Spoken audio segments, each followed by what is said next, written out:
ஆபத்துகள் இருந்தாலும் நமக்கு துணையாய் ஆண்டவர் நம்மை நடத்தி வருகிறதற்காக ஸ்தோத்திரிக்கிறோமா? அநேக சாட்சிகளை ஆண்டவர் எடுத்து அவருடைய நாமத்தை மகிமைப்படுத்த போகிறோம். ஹல்லேலூயா. நம்முடைய வார்த்தை நேரம் நாம் கடந்து போகலாம். லூக்கா 18ஆம் அதிகாரம் 8ஆம் வசனத்துல கடைசி 2 வார்த்தைகளை மட்டும் நாம் வாசிக்கலாம்.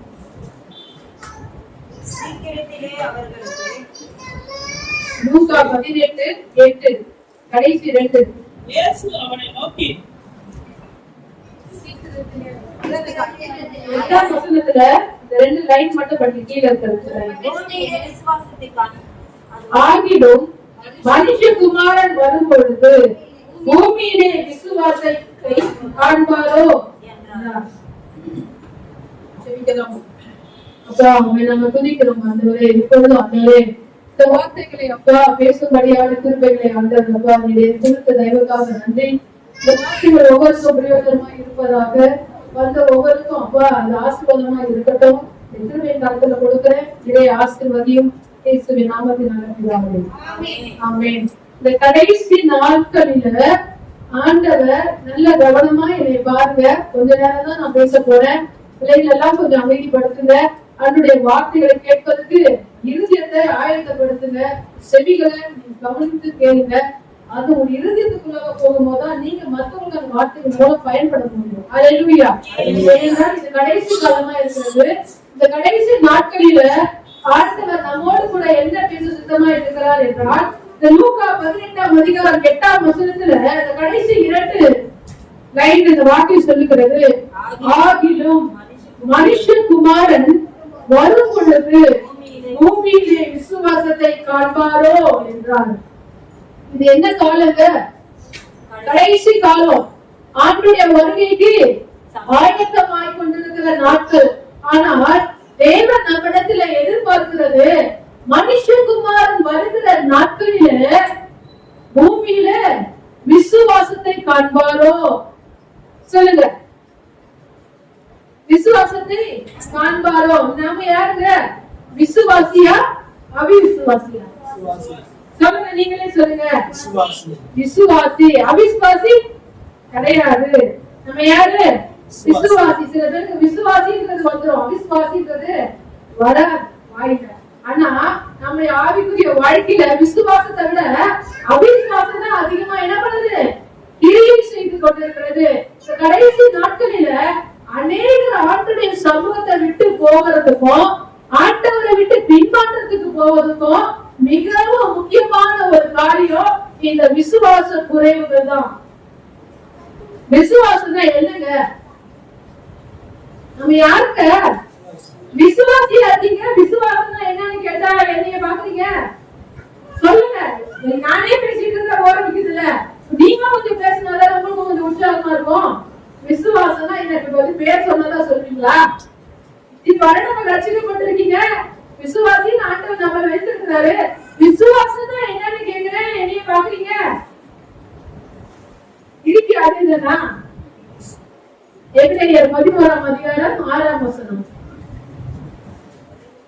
11:6. விசுவாசம் இல்லாமல் தேவனுக்கு பிரியமாய் இருப்பது கூடாத காரியம். ஏனென்றால் தேவனுக்கு சேர்கிறவர்கள் அவர் முன்னெடுக்கிறவர், அவர் தம்மை தேடுகிறவர்களுக்கு பலன் அளிக்கிறவர்கள் விசுவாசிக்க வேண்டும். பாருங்க, நம்ம ஆண்டவருடைய பிள்ளைகள் சொல்றோம். ஆனா விசுவாசம் என்னன்னு கேட்டா என்ன பண்ணல? தெரியல. ஆனா வேத வசனம் என்ன சொல்லுது? விசுவாசம் இல்லாமல் நீ தேவனுக்கு பிரியமா இருப்பது கூடாத காரியம். இல்லாத ஒன்றை இருக்கிற மாதிரி நினைக்கிறதா என்னது? விசுவாசமா இருக்கிறது. நான் ஆண்டவருடைய பிள்ளைதான், நான் ரட்சிக்கப்பட்டுதான் நினைக்கிறேன், நான் எல்லாவற்றிலும் தசமபாகம் கொடுக்கிறேன், ஆண்டவருக்கு காணிக்கையை கொடுக்கிறேன் அப்படின்னு நீ எல்லாவற்றையும் நீங்க சொல்லலாம். ஆனால் ஆண்டவர் இந்த கடைசி நாட்களில சபைகளுக்கு ஆண்டவர் சொல்லுகிற காரியம், விசுவாசம் இல்லாமல் நீ தேவனுக்கு பிரியமா இருப்பது அது கூடாத ஒரு காரியமா இருக்கிறது. இந்த நாட்களில நமக்குள்ளாக ஒரு ஆண்டவருக்கு பிரியமில்லாத காரியம் என்றால் என்ன? ஒரு விசுவாச குறைவு தான், இல்லையா? எவ்வளவோ நம்ம வார்த்தைகளை கேட்கிறோம், எவ்வளவோ அற்புதங்களை நம்ம பார்க்கிறோம். ஆனாலும் நமக்குள்ள என்னங்க அதிகமா இருக்கிறது? விசுவாச குறைவுகள் தான். அவிசுவாசம் நமக்குள்ள என்ன இருக்குது? நிறைய இருக்குது. விசுவாசத்தை விட நாட்களில் ஆண்டவர் என்ன பண்றாரு? இந்த விசுவாச குறைவுகள் நமக்குள் இருந்தா அதை நம்ம என்ன பண்ணணும்? சரி செய்து கொள்ளணும். எங்க என்னைய பாருங்க, எங்க வேதத்தை பாருங்க, அப்பதான் உங்களுக்கு முடியும். விசுவாசம் என்றால் என்ன? காணாத ஒன்றை காண்பது விசுவாசம். எபிரேயர் 11ஆம் அதிகாரம் 1ஆம் வசனத்துல வேதம் என்ன சொல்லுகிறதுங்க?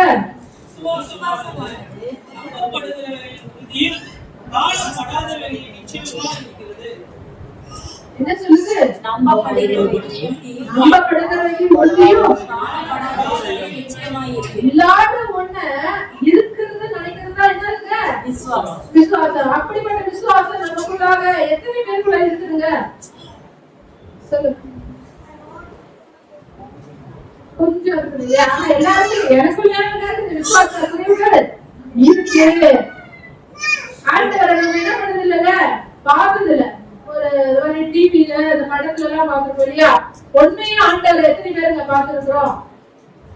ஆனா ஆண்டவர் இருக்காரு, என்னோடு கூட தான் இருக்கிறாரு. வாழ்க்கை என்ற படத்துல என் கூட இருக்காரு. என் ஜெபத்தை அவர் கேட்கிறாரு, என் கண்ணீரை அவர் துடைக்கிறாரு. அந்த தகவலாம் என்னோடு கூட இருக்கிறாருன்னு நம்ம என்ன பண்றோம்? விசுவாசிக்கிறோம். அந்த விசுவாசத்தை ஆண்டவர் என்ன பண்றாங்க? என்ன படுத்துறாரு இல்லையா? என்ன படுத்துறாங்க? எவ்வளவோ தனிமை, எவ்வளவோ கண்ணீர்கள், எவ்வளவோ பாடுகள்ங்க. யாருமே இல்லாம நினைக்கலாம். ஆனால் ஆண்டவர் உங்களோட கூட தாங்க இருக்கிறாரு. அது எத்தனை பேர் உணர்ந்து இருக்கிறீங்க உங்களுடைய வாழ்க்கையில? அதே தெய்வம் தான் இந்த நாட்களில நம்ம என்ன பண்றாரு? கடைசி நாட்களில என் விசுவாச குறைவோடு காணப்படுற. அப்போ இந்த விசுவாச குறைவுல இருந்து நீ என்ன பண்ணணும்? சரி செய்யணும். இங்க பாருங்க, இல்லாத ஒண்ண இருக்கிற மாதிரி நினைக்கிறதா விசுவாசம் சொன்னேன் இல்லையா? அதுக்கு உதாரணமா வேத வசனத்தை நான் சொல்றேன். லூக்கா 5ஆம் அதிகாரம் 1 முதல் 4 வசனத்தை நீங்க வாசிச்சீங்கன்னா அங்க கெனசரேத் என்ற பட்டணத்துக்கு ஆண்டவராகிய இயேசு கிறிஸ்து என்ன பண்றாரு? வராரு. அங்க என்ன பண்றாரு? ஜனங்கள் அவரை சூழ்ந்து கொள்ளும் பொழுது அவர் தேவனுடைய வார்த்தையை போதிக்கும்படியாக அவர் பார்க்கும் பொழுது 2 படகுகள் எப்படி இருந்தது? வெறுமையான நிலையில காணப்பட்டது. அந்த ஒரு படகுல இயேசு கிறிஸ்து என்ன பண்ணாரு? ஏறினாரு. அது யாருடைய படகா இருந்தது? சீமோன் பேதுருவுடைய படகா இருந்துச்சு. அப்ப ஆண்டவர் என்ன சொல்றாரு? அப்ப அந்த படகு என்ன பண்ணு, கொஞ்சம் தள்ளி வாயே அப்படின்னு சொல்றாரு. அப்ப அவன் என்ன பண்றான் இல்லையா? ஆண்டவராகிய இயேசு கிறிஸ்து தூரத்துல பார்க்கும்போது அந்த படகு எப்படிப்பட்டதா இருக்கும்? பெருமை தெரிஞ்சிருக்கும். முழுதும் பிரயாசப்பட்டிருப்பாங்க. ஆனா ஒண்ணுமே கிடைக்கல. அப்ப அவங்களுடைய மனநிலை எப்படி இருக்கும்? எல்லாமே யாருக்கு தெரியும்? இயேசுவுக்கு தெரியும்ல. அங்க எவ்வளவு இடம் இருக்கலாம். ஆனா ஆண்டவர் எங்க போறாங்க? வெறுமை எங்க இருக்குது? எவ்வளோ பிரயாசம் பட்டியா உங்க இடத்துலாம் எனக்கு வேணும்னு சொல்லி ஆண்டவர் என்ன பண்றாரு? பேரு இடத்துல போய் அவன் ரொம்ப டயர்டா இருக்கும் இல்லையா? மீன் பிடிக்கிறது ஈஸியாங்க. ஒரு படகு எடுத்துட்டு ஒரு நடு கடல்ல ஒரு மீனை பிடிக்கிறது எவ்வளவு சிரமம் தெரியுமா? அந்த வீடியோல எல்லாம் பாருங்க. அவ்வளவு கஷ்டப்படுவாங்க அந்த மீன் பிடிக்கிற சமயம். அவர் நைட்டு ஃபுல்லா என்ன பண்றாரு? பிரயாசப்பட்டாரு. அவர் எவ்வளவு சோர்வு இருக்கலாம். ஆனால் ஆண்டவர் என்ன சொல்றாரு? அந்த கடலை கொஞ்சம் தள்ளி கொண்டு வாசணும். அவர் என்ன பண்றாரு? உடனே அந்த வார்த்தைக்கு கீழ்படுத்தாரு. ஆனா சில மாம்ச பிரகாரமா சில வார்த்தைகள் எப்படி வரும்? நானே நைட் எல்லாம் கஷ்டப்பட்டு இருக்கேன், நீ வேற யாரையும் கிடைக்கலையா? என்னைய வந்து தள்ளி சொல்றப்பா உங்களுக்கு வேலை கிடையாது சொல்லுவாங்க. இது ஒரு நம்மளுடைய ஸ்லாங். இது நம்ம சென்னையோட ஸ்லாங் இல்லையா? எவ்வளவு பேர் ஒரு வேலை சொல்லுவோம், திருப்பி திருப்பி என்னையே சொல்லிட்டு இருக்க. அவங்க சொல்ல என்னையே வேலை வாங்கி அப்படின்னா உங்களுக்கு சொல்லுவோம் சொல்லாங்க. அப்போ சீமோன் பேதுரு என்ன சொல்றாரு? உடனே அந்த வார்த்தைக்கு அவர் கீழ்படுகிறாருங்க. கீழ்படுத்தாரு.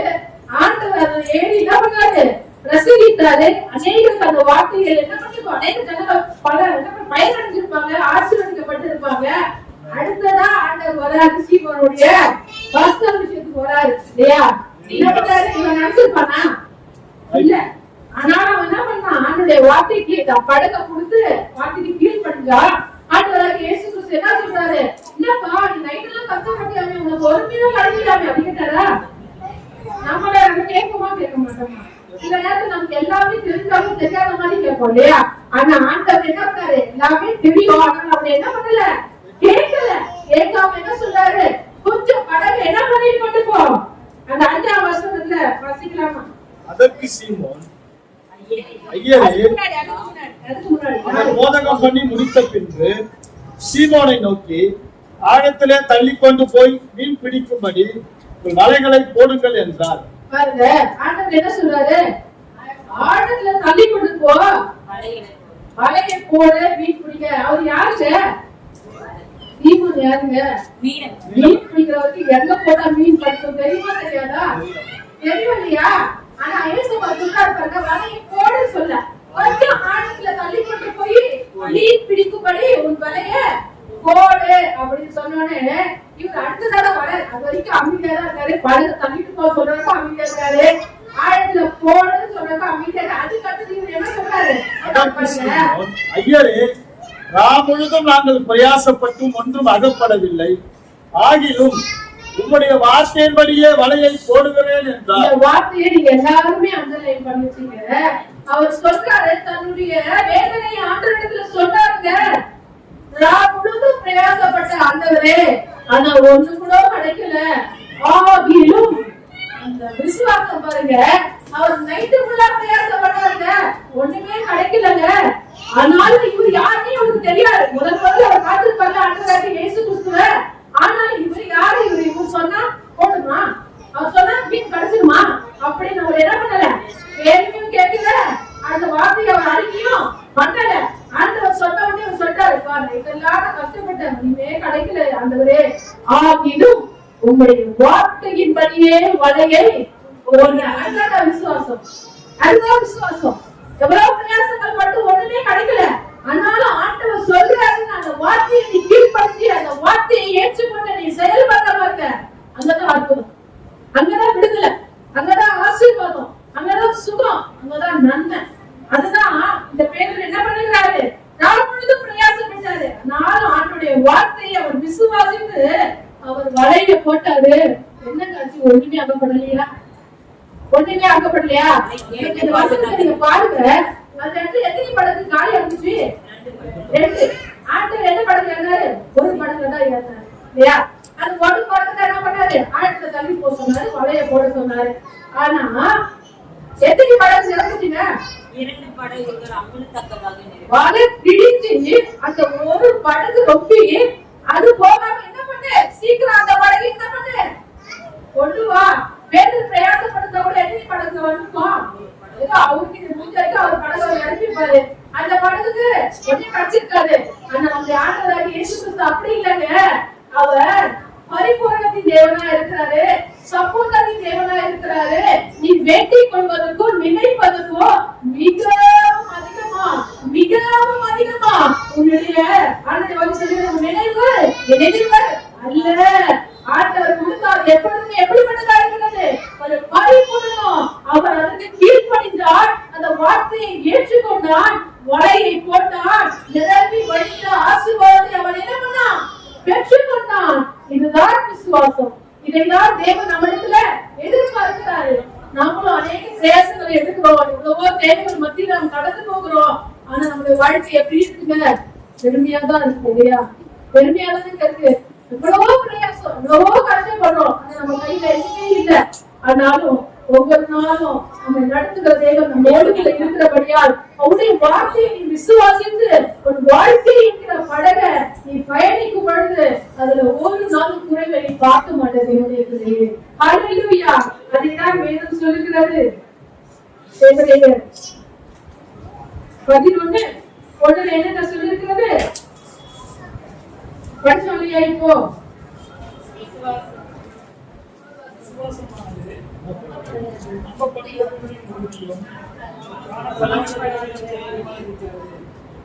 காணப்படாத நிச்சயமா இருக்கிறது. இந்த வேதம் முழுவதும் உயிருள்ள வார்த்தையா இருக்கிறது. இதை உனக்கென்று நீ ஏற்றுக்கொள்ளும் பொழுது அந்த வார்த்தை வாழ்க்கையில கிரியை செய்ய வளர்ந்து கொள்ளுகிறது.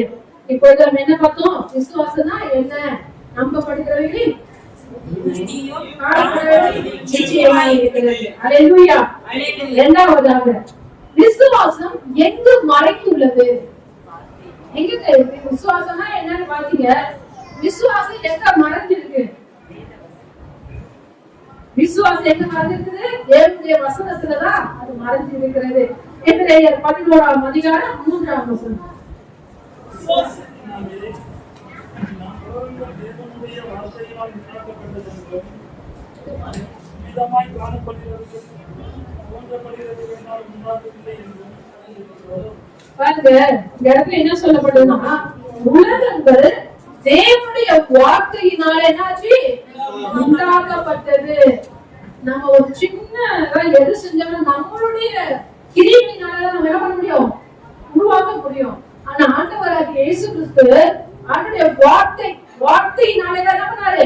இது நீங்க சொன்ன அந்த இடமாச்சு, நீங்க ஒழுங்கின்மை மாறட்டும் சொன்னீங்களாச்சு, மாறிடுச்சு. வெளிச்சம் உண்டாவது எல்லாமே அவருடைய வார்த்தையினாலதான் ஆண்டவர் என்ன பண்ணாரு? உருவாக்கினாரு. அதே வார்த்தையை கொண்டுதான் விசுவாச வார்த்தைகளை நீ ஆண்டவருடைய வார்த்தையிலே நீ பேசும் பொழுது இல்லாதவைகளை கூட இருக்கிறவைகளை போல ஆற்றுகிற தேவனாய் நம்மை தேவன் இருக்கிறார். ஹல்லேலூயா. பாருங்க, ரோமர் 10ஆம் அதிகாரம் 14ஆம் வசனத்துல வேதம் என்ன சொல்லுகிறது? ரோமர் 10ஆம் அதிகாரம் 14ஆம் வசனம். அவரை விசுவாசியார்கள் எப்படி அவரை தோது கொள்வார்கள்? அவரை குறித்து கேள்விப்படாமல் நீதி உண்டாக இல்ல, அதுதான் 14. அவரை விசுவாசியாதவர்கள் எப்படி அவரை தொழுது கொள்வார்கள்? அவரை குறித்து கேள்விப்படாதவர்கள் எப்படி விசுவாசிப்பார்கள்? பிரசங்கிக்கிறவன் இல்லாவிட்டால் எப்படி கேள்விப்படுவார்கள்? ஞானருடைய வார்த்தை என்னங்க சொல்லுது? அவரை நீ விசுவாசிக்கவே இல்லைன்னா அவரை நீ எப்படி தொழுது கொள்ள முடியும்? நம்ம இந்த காலையில எதுக்கு வந்திருக்கிறோம்? தொழுது கொள்ள வந்திருக்கிறோம். ஆனால் ஆண்டவர் என்ன சொல்லுறதுன்னா, ஆண்டவரை நீ விசுவாசிக்கலன்னா அவரை நீ ஏன் தொழுது கொள்ற? இந்த நாட்களில சபைகளில என்ன பண்றாங்க? ஆண்டவரை தொழுது கொள்றாங்க. அந்த விசுவாச குறைவுகளோட என்ன பண்றாங்க? ஆண்டவரை தொழுது கொள்றாங்க. இந்த நாட்களில ஆண்டவர் என்ன பண்ணும்? இப்படிப்பட்ட விசுவாச குறைவுகளை எடுத்து போட வேண்டும். ஆண்டவருடைய வேத வசனங்களை ஆண்டவர் நமக்கு தாராளமாய் கொடுத்திருக்கிறாரு. எல்லாவற்றும் உங்க வாழ்க்கையில அறிக்கை பண்ணுங்க, வார்த்தையில அறிக்கை பண்ணுங்க. அந்த வார்த்தை என்ன பண்ணும்? நமக்குள்ளாக கிரியை செய்கிறதா இருக்கிறது. ரோமர் 10ஆம் அதிகாரம் 17ஆம் வசனம். ஆதலால் விசுவாசம் கேள்வினாலே வரும், கேள்வி தேவனுடைய வசனத்தினாலே வரும். எதுல வருது விசுவாசம்? கேள்வினாலே. கேள்வினால. கேள்வி தேவனுடைய கேள்வி எதுல இருக்குது? தேவனுடைய வசனம். எல்லாரும் என்ன பண்ணுவோம்? எடுத்தோடனே கேள்விதான் கேட்போம். கேள்வினால கேட்போம் இல்லையா? இது வந்து நம்மளுடைய உரிமைன்னு சொல்லலாம் இல்லையா? இது நம்மளுடைய கொஞ்சமா நேச்சர். கேள்வி கேட்காம எந்த வேலையை நம்ம என்ன பண்ண மாட்டோம்? செய்ய மாட்டோம். ஆண்டவராகிய இயேசு கிறிஸ்து முதலாக ஒரு அற்புதத்தை செய்யறாங்க. அதுவும் கல்யாண வீட்டுல ஆண்டவர் செய்யறாங்க. அந்த திராட்சை ரசங்கள் குறைப்பட்ட போது ஆண்டவர் என்ன பண்றாரு? அந்த வேலைக்காரர்களை வர சொல்லி இத நீங்க என்ன பண்ணுங்க? தண்ணிய ஃபுல்லா ஃபில் பண்ணுங்க அப்படின்னு சொல்றாரு. அதுக்கப்புறம் ஆண்டவரை ஆசீர்வதித்து என் மகன் கொண்டு என்ன பண்ணுங்க? பஞ்சி இருக்கிற இடத்துல ஒழுங்கான்னு சொல்றாரு. உடனே அந்த வேலைக்காரங்க என்ன சொல்லிருப்பாங்க? என்னங்க நீங்க பார்த்து தண்ணியை ஊற்றுறீங்க, எடுத்து போய் கொடுக்க சொல்றீங்களே, இதெல்லாம் என்னங்க அது? தண்ணி எப்படி சுவையா இருக்கும் அப்படின்னு நம்ம கேட்டுருக்கோம்ல. அவங்க என்ன பண்ணாங்க? அந்த வார்த்தையை ஏற்றுக்கொண்டு அதுக்கு கீழ்ப்படிந்த பொழுது அவர்கள் கொட்டு போய் கொடுத்து அதை மற்றவர்களுக்கு பகிரும் பொழுது அந்த தண்ணீர் எப்படி இருந்தது? திராட்சை ரசமாய் மாற்றினது. இந்த நாட்களில் நம்ம என்ன பண்றோம்? ஆண்டவருடைய வார்த்தையை விசுவாசிக்கிறோமோ இல்லையோ, ஆண்டவருடைய வார்த்தையை பேசுறோமோ இல்லையோ, அதை ஏற்றுக்கொள்கிறோமோ இல்லையோ, கேள்விப்பட்டு நம்ம என்ன பண்றோம்? அதுதான் கேட்கிறோம் இல்லையா? இனி இப்படிப்பட்ட காரியங்களை விட்டுவிட்டு ஆண்டவருடைய வார்த்தையை ஏற்றுக்கொண்டு அதை விசுவாசத்தோடு நீங்கள் பேசும் பொழுது வாழ்க்கைக்கு மிகவும் பயனுள்ளதா இருக்கும். ஹல்லேலூயா. முதலாவது என்ன சொன்னா? விசுவாசம்னா என்னன்னு சொன்னேன். இரண்டாவது விசுவாசம் எங்க இருக்குதுன்னு சொன்னா அது ஆண்டவருடைய வசனத்துல இருக்கு. உங்களுக்கு சீக்கிரமாவே போற இந்த காரியம். மூன்றாவது விசுவாசத்தின் எதிரி யாரு? எது வேணா சொல்றாங்க. அப்பா கூட சொல்லலாம். யாருக்கும் பனிஷ்மெண்ட் எல்லாம் கொடுக்க மாட்டாங்க. நமக்கு எதிரி விசுவாசம் தான். விசுவாசத்துக்கு எதிரி யாரு? விசுவாசம் சந்தேகம் தான். எதுக்கு எதிரிங்கிறாங்க? விசுவாசத்துக்கு. நமக்கு முதலாவது கேள்வி கேட்போம், ரெண்டாவது சந்தேகம் அதிகமா இருக்கும். செய்யணுமா செய்ய மாட்டாமா, கிடைக்குமா கிடைக்காதா, நடக்குமா நடக்காதா? நிறைய அனுபவம் இருக்குல்ல நமக்கு இந்த வார்த்தைகளில. ஆனா ஆண்டவர் சொல்லுகிறார், விசுவாசத்துக்கு எதிரி யாரு? யாக்கோபு 1ஆம் அதிகாரம் 6ஆம் வசனம் 7ஆம் வசனத்தை நம்ம வாசிக்கலாமா?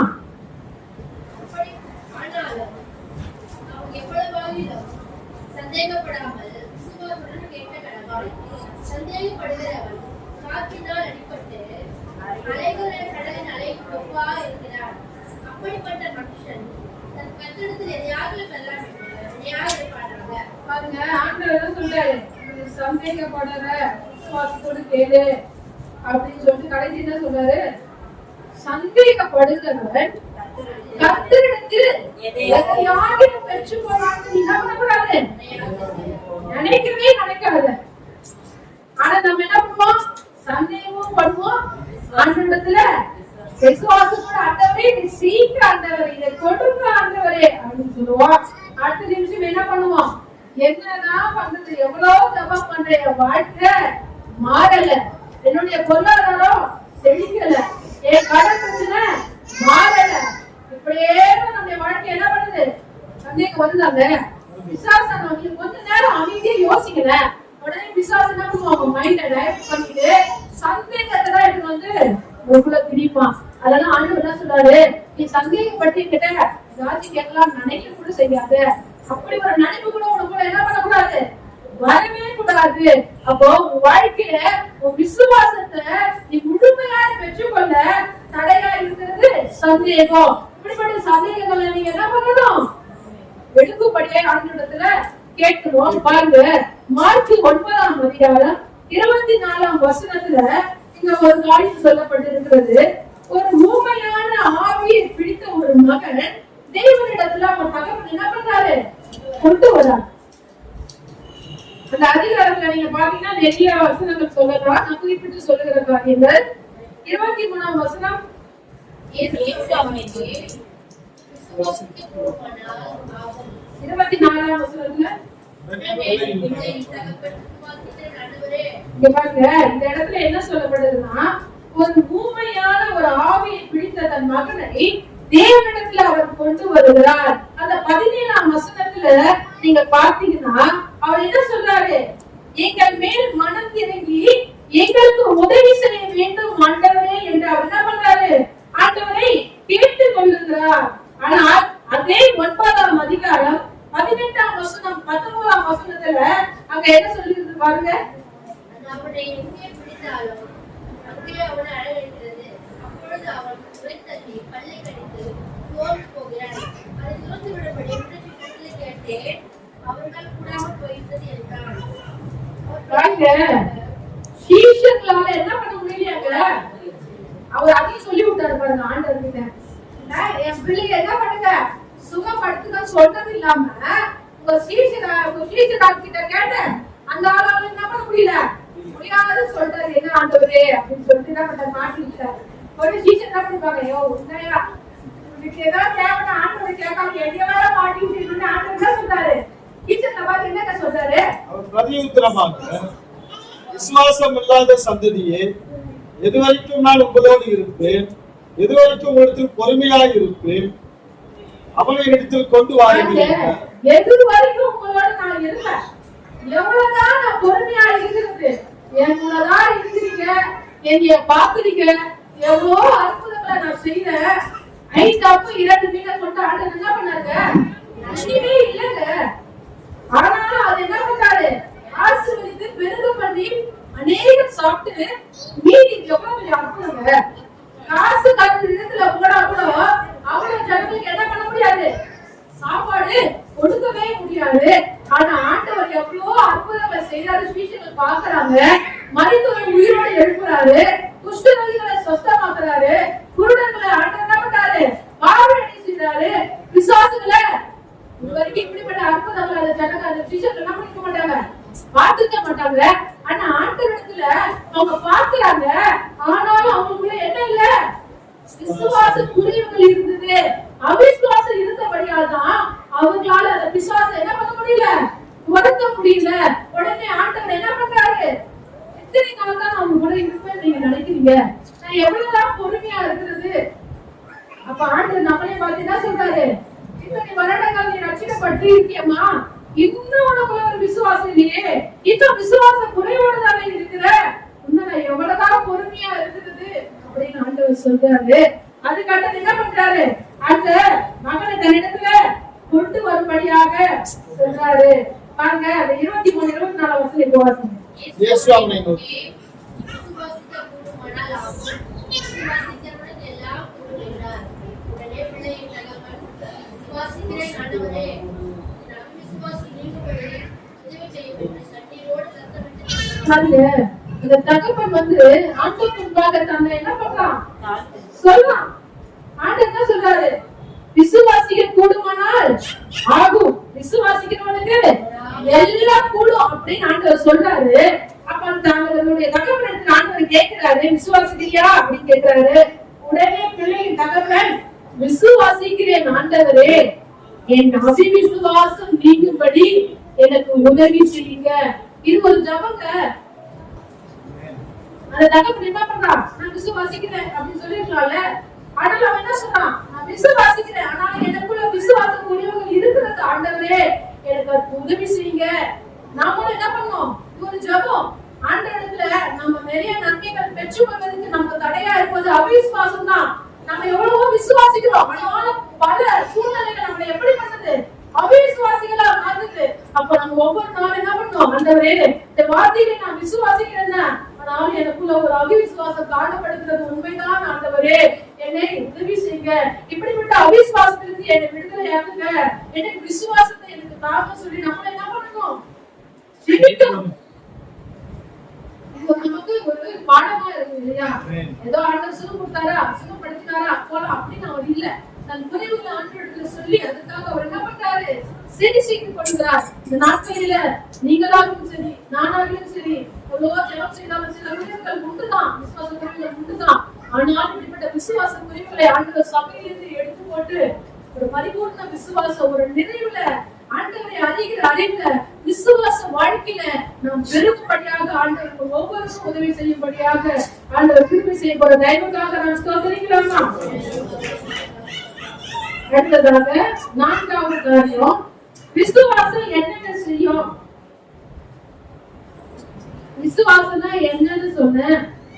2வது விசுவாசம் எதுல இருக்குன்னு சொன்னேன். 3வது விசுவாசிக்கு எதிரி யாருன்னு சொன்னேன். 4வது விசுவாசம் என்ன செய்யும். விசுவாசம் நம்மை ரட்சிக்கும், நம்மை குணமாக்கும். ஹல்லேலூயா. ஹல்லேலூயா. எபேசியர் 2ஆம் அதிகாரம் 8ஆம் வசனம். கிருபையினாலே விசுவாசத்தை கொண்டு ரட்சிக்கப்பட்டீர்கள். எப்படிங்க நம்ம ரட்சிக்கப்பட்டிருக்கிறோம்? கிருபையினால, தேவனுடைய கிருபையினால, 2வது விசுவாசத்தினால என்ன பண்ணோம், ரட்சிக்கப்பட்டிருக்கிறோம். அப்போ நம்முடைய விசுவாசம் என்ன செய்யுங்க, மற்றவங்க ரட்சிப்புக்குள்ள நடக்குது, மற்றவங்க குணமாக்குகிறது. அதற்காக தான் ஆண்டவர் நம்ம எப்படி விட்டிருக்காரு, விசுவாசிகளாக சபைகளுக்குள்ளாக வைத்திருக்காரு. விசுவாசிகள் என்ன பண்ணணும், ரட்சிக்கப்படாத ஜனங்களை ரட்சிப்புக்குள்ளாக நடத்தணும். ஒரு வியாதியில கட்டப்பட்ட ஜனங்களை, ஒரு பிசாசு கட்டல இருக்கிற ஜனங்களை விடுதலையாக்கணும். ஒரு ரட்சிப்பு, ஒரு குணமாக்குற ஒரு வரத்தை ஆண்டவர் ஒவ்வொரு விசுவாசிகளுக்கும் ஆண்டவர் என்ன பண்ணிருக்காரு, கொடுத்திருக்கிறாரு. 1 பேதுரு 1ஆம் அதிகாரம் 8ஆம் வசனத்துல என்ன சொல்லப்பட்டிருக்கிறதுனா, உங்கள் விசுவாசத்தின் பலனாகிய ஆத்தும ரட்சிப்பை அடைந்திருக்கிறீங்க. ஒரு ரட்சிப்பு, அதன் பலன் எதில் இருக்கிறது, விசுவாசத்துலதான் இருக்கிறது. நிறைய பேரு ரட்சிக்கப்பட்டும் அவங்க ரட்சிப்பை இழந்து போகிறதுக்கு காரணம் அவிசுவாசம், விசுவாசம் குறைவுகள். அதனால்தான் நம்ம தேவன் எதுக்காக ரட்சித்தாரு அப்படிங்கறத மறந்து என்ன பண்றாங்க ஜனங்கள், சுயத்துக்காக, உலகத்துக்காக ஆண்டவர் என்ன பண்றாங்க, விட்டுட்டு போறாங்க. அப்போ தேவன் நம்மை எதுக்கு ரட்சிப்பை காத்துக் கொள்ள சொல்லுகிறார் என்றால், உன் ரட்சிப்பை இழந்து போகாதபடிக்கு, உன்னை அது குணமாக்குகிறதா இருக்கிறது, உன்னை அது ஆசீர்வாதத்தின் வழியில நடத்துகிற ஒரு காரியமா இருக்கிறது. யோவான் 1:12 அவருடைய நாமத்தின் மேல் விசுவாசம் உள்ளவர்களாய் அவரை ஏற்றுக்கொண்டவர்கள் எத்தனை பேர்களோ அத்தனை பேர்களும் தேவனுடைய பிள்ளைகளாகும்படி அவர்களுக்கு அதிகாரம் கொடுத்தார். பாருங்க, ஒரு ரட்சிப்பு மாத்திரம் இல்லைங்க, ஒரு அதிகாரத்தை ஆண்டவர் நமக்கு என்ன பண்ணிருக்காரு, கொடுத்திருக்கிறாரு. ஆண்டவர் என்ன சொல்லியிருக்கிறாரு? மார்க் 16:17 18 விசுவாசிகளால் நடக்கும் அடையாளங்களான, என்ன சொல்லியிருக்காரு? ஊழியக்காரரால் நடக்கும் அடையாளங்களான, அப்போஸ்தலரால் நடக்கும் அடையாளமான, ரட்சிக்கப்பட்டவங்களால நடந்த அடையாளம் சொல்றாங்களா? எவ்வளவோ இருக்குங்க. ஆனாலும் ஆண்டவர் என்ன சொல்றாரு? விசுவாசிக்கிறவர்களால் நடக்கும் அடையாளங்களாக. ஆண்டவர் அப்படிப்பட்ட ஒரு அதிகாரத்தை ஆண்டவர் விசுவாசிகளாக உங்களுக்கு கொடுத்திருக்கிறாரு. அப்ப உங்களால என்னங்க செய்ய முடியும்? என்னால என்னங்க என் பிள்ளைகளை தாங்க அகற்ற முடியும். இஞ்சி போனா படிக்கிற பொசு வேணா அகற்றலாம், நாய் வேணா விரட்டலாம் அப்படின்றீங்களா? இல்ல, நீங்க அப்படி நினைச்சுக்கலாம். ஆனா ஆண்டவர் உங்களை ரட்சிக்கிறதுக்கு காரணம் என்ன? உங்களை விசுவாசிகளாய் மாற்றினதுக்கு நோக்கம் உண்டு. என்ன செய்யலாமா? படிக்கிற அந்த வசனத்தை விசுவாசிகளால் நடக்கும் அடையாளங்கள் யாவுன?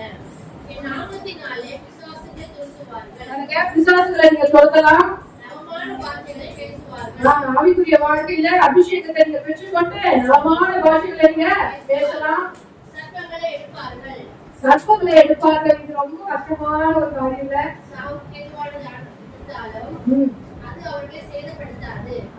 வியாதிஸ்தர்கள் மேல் கைகளை வைப்பார்கள், அப்பொழுது அவர்கள் சுத்தமாவார்கள். இதுதான் ரொம்ப முக்கியமான ஒரு காரியம். அது என்ன சொல்றாரு? வியாதிஸ்தர் மேல் கைகளை வைப்பீர்கள், அப்பொழுது அவர்கள் என்ன பண்ணுவாங்க? யாருக்கெல்லாம் இயேசுடைய நாமத்தின் மேல விசுவாசம் உள்ளவர்களாய் நீ அவங்க மேல கைகளை வைத்து நீங்க ஜெபிக்கிறீங்களோ, நீங்க வைத்த உடனே ஆண்டவர் சுகம் கொடுக்கிறார். ஒரு ஆயத்தம் உள்ளவராய் காணப்படுகிறார். ஹல்லேலூயா. இந்த வசனத்துல பாருங்க, எவ்வளவோ காரியங்களை சொல்லுது. சர்ப்பங்களை எடுப்பீங்க, சாவுக்கு எதுவான என்ன நீங்க சாப்பிட்டாலும் உங்களை சேதப்படுத்தாதுன்னு. ஆனா இந்த கடைசி வாக்கு சொல்லுகிறது, வியாதிஸ்தர் மேல கைகளை வைப்பீங்க, அப்பொழுது பாருங்க எத்தனையோ பேர் வியாதியா இருக்காங்க இல்லையா? எவ்வளவோ ஜனங்கள் பாருங்க, ஏதாச்சும் ஒரு நல்லது நடக்காதா, என் வாழ்க்கை மாறாதா, எனக்கு ஒரு சுகம் கிடைக்காதா அப்படின்னாங்க ஜனங்கள் என்ன பண்றாங்க? மாயை நம்பி மனுஷன் என்ன சொன்னாலும் என்ன பண்றான்? செய்யறான். எங்க பசனாலும் போறான், என்ன தன்னை காயப்படுத்தி கொண்டாலும் காயப்படுத்தி. எதுக்காக? அவனுக்கு ஏதாச்சும் ஒரு நன்மை நடக்கணும், வாழ்க்கையில நன்மை நடக்கணும், தனக்கு ஒரு சுகம் கிடைக்கணும். அதனாலதான் ஆண்டவராகிய இயேசு கிறிஸ்து நம்ம சபை மாத்திரம் வைப்பதற்காக ஆண்டவர் உண்மையை தெரிந்து கொள்ளல. இப்படிப்பட்ட வியாதியஸ்தர்களை குணமாக்கும்படியாக, விசுவாசிகளை குறைக்கும்படியாக தான் ஆண்டவர் விசுவாசம் என்ற ஆயுதத்தை விசுவாசிகளாகிய நமக்கு ஆண்டவர் என்ன பண்ணிருக்காரு? கொடுத்திருக்கிறாரு. அப்போ இப்படிப்பட்ட விசுவாசத்தை நாம் எதிர்பார்க்க வேண்டும்.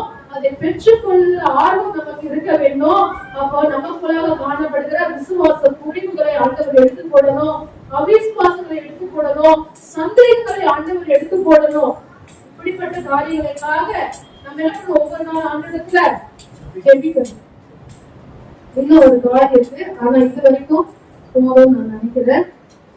நேரமா வாங்க, பிரயாசப்படுங்க. ஏன்னா நம்ம எவ்வளவு நேரம் வருது, நம்முடைய வார்த்தையில நம்ம பலப்படுத்தி கொள்ளும்படியானதான். சரிங்களா?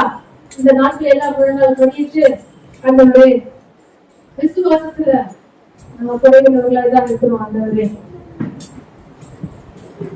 லூக்கா 18:8 நம்ம வாசித்தது போல, ஆகிலும் மனுஷகுமாரன் வரும்பொழுது பூமியிலே விசுவாசத்தை காண்பாரோ என்று சொல்லப்பட்டிருக்கிறது. நாங்கள் விசுவாச குறைவுகளோடு இருக்கிறோம் ஆண்டவரே. உங்களுடைய வருகை மிக சமீபமா இருக்கிறது ஆண்டவரே. ஆனா எவ்வளவோ ஜனங்கள் ஆண்டவரே அப்பா இந்த வருகைக்கு ஆயத்தமாகாமல் ரட்சிப்பை இழந்து விசுவாசத்தை இழந்து அப்பா மாற்றத்திற்கு கடந்து போகிறார்களே ஆண்டவரே. அப்பா நீர் அப்பா அப்பா முழு ரத்தத்தையும் அப்பா நீ சிந்தி மீட்டு எங்களை உமக்கென்று வைத்திருக்கிறீரே ஆண்டவரே.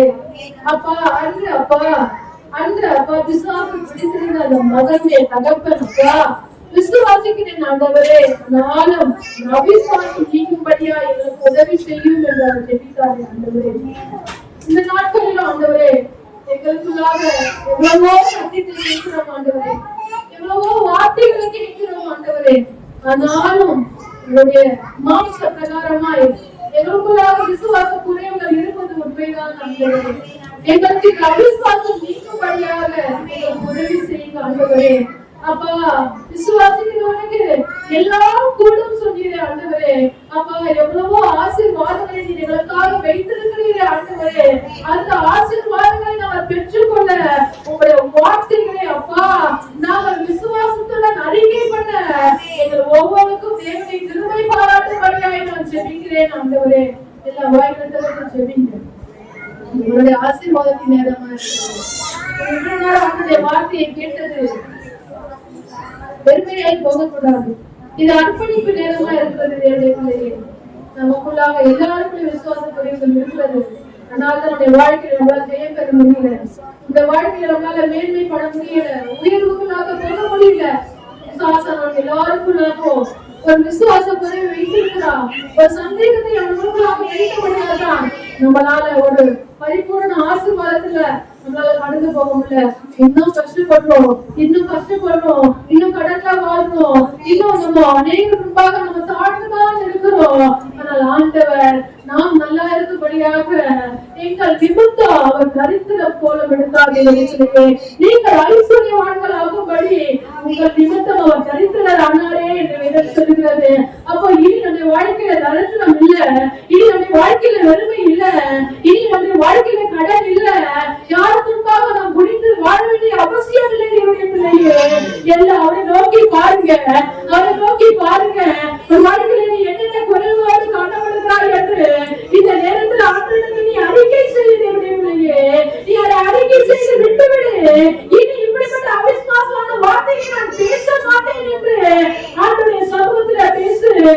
எதுவா இருந்தாலும் சரி, சூழ்நிலைகள் மாறினாலும் சரி, பிரச்சனைகள் எதிராய் வந்தாலும் சரி, நான் ஆண்டவருடைய வார்த்தையை மாத்திரம் தான் நான் பேசுவேன். விசுவாசமான வார்த்தையை தான் நான் பேசுவேன். அவிசுவாசமான வார்த்தையை நான் மறுநாள் பேச மாட்டேன் ஆண்டவரே என்று ஆண்டவருடைய சமூகத்துல நீங்கள் எல்லாம் வாய்களுக்கு சொல்லுங்க. ஆண்டவர் பார்த்து கொண்டிருக்கிறார். உன் வார்த்தையை ஆண்டவர் கேட்டுக் கொண்டிருக்கிறாரு. உன் அருகாமையில் ஆண்டவர் நின்று கொண்டிருக்கிறாரு. உன் விசுவாச குறைகள் நீங்கும்படியாக ஆண்டவரை கொடுக்கிறார். இன்னும் விசுவாசம் உள்ளவர்களாக அநேகரை விடுதலையாக்கும்படியாக, அநேகரை சுத்தமாக்கும்படியாக, அநேகரை குணப்படுத்தும்படியாக ஆண்டவரை தெரிந்து கொண்டிருக்கிறார். ஓ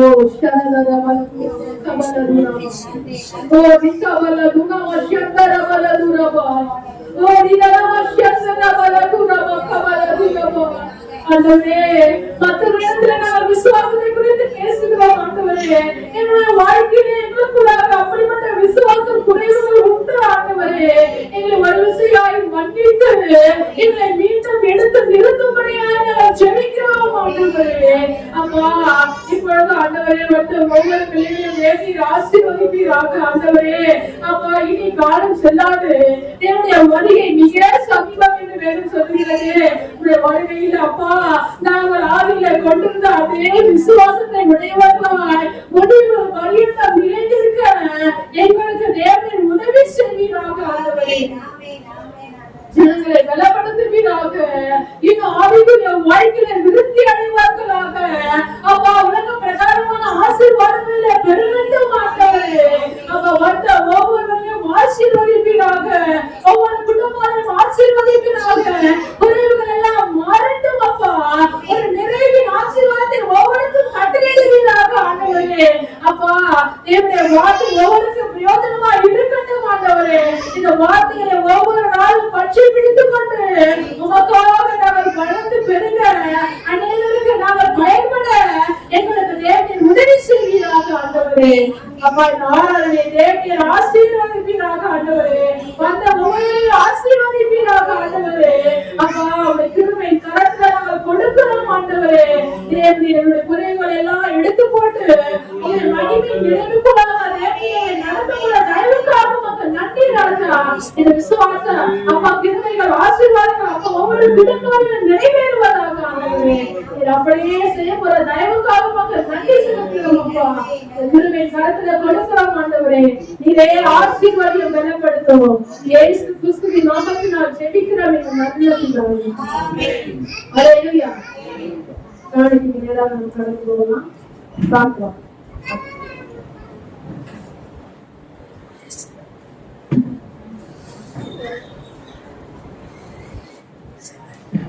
நடத்திடும் தேவன் என்னோடு இருக்க பயமே எனக்கில்லை. நான் நம்பிடும் தேவன் இருப்பார் கலக்கமே எனக்கில்லை. நான் நம்பிடும் தேவன் இருப்பார் கலக்கமே எனக்கில்லை. நான் பயமில்லை பயமில்லை பயமில்லையே பயமில்லையே பயமில்லை பயமில்லை பயமில்லையே நமக்காக யுத்தம் செய்வார் பயமில்லையே. என்னை நடத்திடும் தேவன் என்னோடு இருக்க பயமே எனக்கில்லையே. நான் நம்பிடும் தேவன் தூரமாயிருப்பார் கலக்கமே எனக்கில்லையே.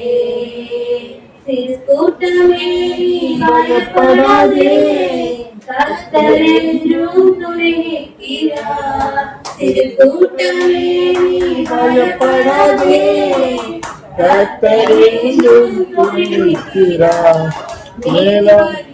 நடத்திடும் தேவன் நிச்சயம் நடத்துவார் பயமில்லையே. நேர்வழியாய் நம்மை நடத்திடும் தேவன் நிச்சயம் நடத்துவார் பயமில்லையே. பயமில்லை பயமில்லை பயமில்லையே நமக்காக யுத்தம் செய்வார் பயமில்லையே. பயமில்லை பயமில்லை பயமில்லையே நமக்காக யுத்தம் செய்வார் பயமில்லையே. என்னை நடத்திடும் தேவன் என்னோடு இருக்க பயமே எனக்கில்லையே. நான் நம்பிடும் தேவன் துருகமாயிருப்பார் கலக்கமே எனக்கில்லையே. பாதைகளெங்கும் தடைகளோ தாமதமட்டும் பதிலானதோ பாதைகளெங்கும் தடைகளோ தாமதமட்டும் பதிலானதோ நேர்வழியாய் நம்மை நடத்திடும் தேவன் நிச்சயம் நடத்துவார் பயமில்லையே. நேர்வழியாய் நம்மை நடத்திடும் தேவன் நிச்சயம் நடத்துவார் பயமில்லையே. பயமில்லை பயமில்லை பயமில்லையே நம் சார்பில் கர்த்தருந்து பயமில்லையே. பயமில்லை பயமில்லை பயமில்லையே நமக்காக யுத்தம் செய்வார் பயமில்லையே.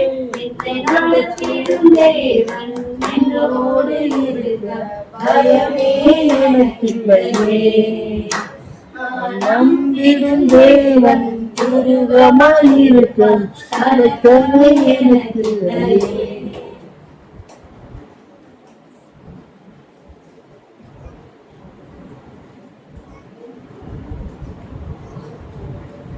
உண்டு புதன்கிழமை நகர்த்துறது ஞாயிற்றுக்கிழமை ஆராதனை இருக்கிறது. எல்லா புனிதமா கடந்து வாங்க. ஒவ்வொரு பகுதிகளை ஒவ்வொரு பயன்படணும்னு ஒரு வாஞ்சியோடு வாங்க. ஆண்டவருக்காக நம்ம என்ன பண்ணணும்? பயன் பண்ண வேண்டும். ஆண்டவருக்காக பிரயாசங்களை பண்ணுங்க. கட்டாயமா நீங்க எடுக்கிற ஒவ்வொரு பிரயாசமும் கட்டாயமா ஆண்டவர் என்ன பண்ணுவாரு? பலன் தருவார். வாரம் ஃபுல்லா ஜெபம் பண்ணுங்க. சபைக்காக ஜெபம் பண்ணுங்க. ஊழியக்காரருக்காக ஜெபம் பண்ணுங்க. எலெக்ஷன் முடிஞ்சிருக்கிறது. அந்த காரியத்துக்கு எலெக்ஷன் முடிஞ்சதுக்காக நம்ம விட்டுக்கூடாது. எலெக்ஷன் முன்னாடி நம்ம ஜெபிக்கிறது போலவே எலெக்ஷனுடைய வருகிற ரிசல்ட் என்ன நினைச்சிருக்காரோ அந்த தீர்மானத்தின்படியே ஆண்டவருக்காக நன்மையை கட்டிட வேண்டும். பயங்கர வெயிலா இருக்கிறது. இயற்கைகளை எல்லாம் ஆண்டவர் அனுகூலமாக்கி தர வேண்டும். நல்ல மழையை தரணும். வியாதிகளை எல்லாம் ஆண்டவர் வெயில் எவ்வளவு பெருசு போகுது. பலவிதமான பலவீனங்கள் எல்லாவற்றையும் ஆண்டவர் எடுத்து போட வேண்டும். இப்படி காரியத்துக்காக நீங்க ஜெபித்துக் கொள்ளுங்க. ஞாயிறு சர்வீஸ் இருக்கிறது. அதுக்கு அடுத்தது என்ன காரியம்னு சொல்லிட்டு நம்ம கொண்டு வர நாட்களில் சொல்லுவோம்.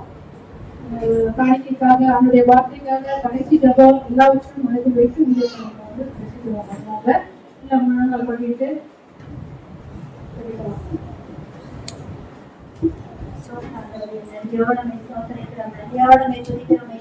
அப்பா அந்த நாளில் சமூகத்திலே வந்து காணிக்கை கொடுத்த ஒவ்வொரு பிள்ளைகளை ஆசீர்வதிப்பீராக. அப்பாவுடைய கையின் பிரியாசங்களை ஆசீர்வதிப்பீராக. அப்பத்தின் தண்ணீரை ஆசீர்வதித்து வழிநடத்துவீராக. அப்பா கத்திரிக்காய் கொடுத்து ஒருபோதும் தரித்திரம் அடைந்ததில்லை ராஜா. ஒவ்வொரு பிள்ளைகளையும் தேவனாய்க்காக நீ ஆசீர்வதித்து வழிநடத்துவதாக எனக்கு ஸ்தோத்திரம் ஆண்டவரே. அப்பா அந்த நாளிலே உடைய வார்த்தை வசனத்தை கொடுத்த மதுரை ராஜா. அப்பா தேவ ஆவியான தாமை வல்லமை எடுத்து பயன்படுத்தினீர். அதுக்காக உங்களுக்கு ஸ்தோத்திரம் ஆண்டவரே. அப்பா அந்த நாட்களில் விசுவாசத்தை குறித்து பேசிக்கிறாங்க ராஜா. ஒவ்வொரு பிள்ளைகளுக்குள்ள ராஜா அப்பா விசுவாசம் பெருகிட்டும் ஐயா. எல்லா அவிசுவாசமான காரியங்களை எடுத்துக்கொண்டு ராஜா அப்பா கற்றுக்கொள்ள விசுவாசத்தை ஊன்றப்பட ராஜா. அப்பா கட்டப்பட தேவனாய் கத்தனை கிருபை செய்வீராக. அப்பா வந்த ஜனங்களுக்காக ஸ்தோத்திரம் ஆண்டவரே. அப்பா வர தடைப்பட்ட எல்லா ஜனங்களை தேவனாய் கத்தனை கொண்டு வருவீராக. அப்பா நெஞ்சோடு ஸ்தோத்திரிக்கிறோம் ராஜா. அப்பா அந்த நாட்களிலே தேவனாய் கத்த தாமே ராஜா. அப்பா அந்த மாதம் முழுவதும் நடத்தி மாதத்தின் கடைசி நாட்கள் இப்படி சமூகத்திலே வந்திருக்கிறோம் ராஜா. அப்பா வந்து ஒரு போதை புறம்பே தருவதில்லை ராஜா. ஒவ்வொரு பிள்ளைகளையும் தேவனாய் கத்த தாமே ராஜா. அப்பா நீ ஆசீர்வதித்து வழி நடத்துகிறாங்க. எல்லாருக்கும் கருத்துக்களை ஒப்புக்கொடுக்கிறோம் ஐயா. இயேசுவின் நாமத்தால் கேட்கிறோம் ஜீவனுள்ள நல்ல பிதாவே. ஆமென். ஆத்துமாவே கர்த்தரை ஸ்தோத்திரி. என்னுடைய பரிசுத்த நாமத்தை ஸ்தோத்திரி. ஆத்துமாவே கர்த்தரை ஸ்தோத்திரி. கர்த்தர் செய்த சகல உபகாரங்களை மறவாதே. ஆமென். ஹல்லேலூயா. ஹல்லேலூயா. இந்த பற்றி குடும்பத்தில் எல்லாமே ஆசிரியர்களும் படுகிற எல்லா பிரயாசங்களிலும் கர்த்தர் தாமே பலனை ஆண்டவர் தர வேண்டும். குடும்பத்துல எந்த ஒரு தோல்விகளோ எந்த ஒரு கஷ்டங்களோ எந்த ஒரு வியாதிகளோ இல்லாதபடிக்கு எல்லாவற்றையும் தேவதாலையும் மாற்றி ஆசீர்வாதத்தின் வழியை தேவன் தந்து அவன் நடத்தப்பட உண்மைக்காக நம்ம சொல்லிக்கலாம்.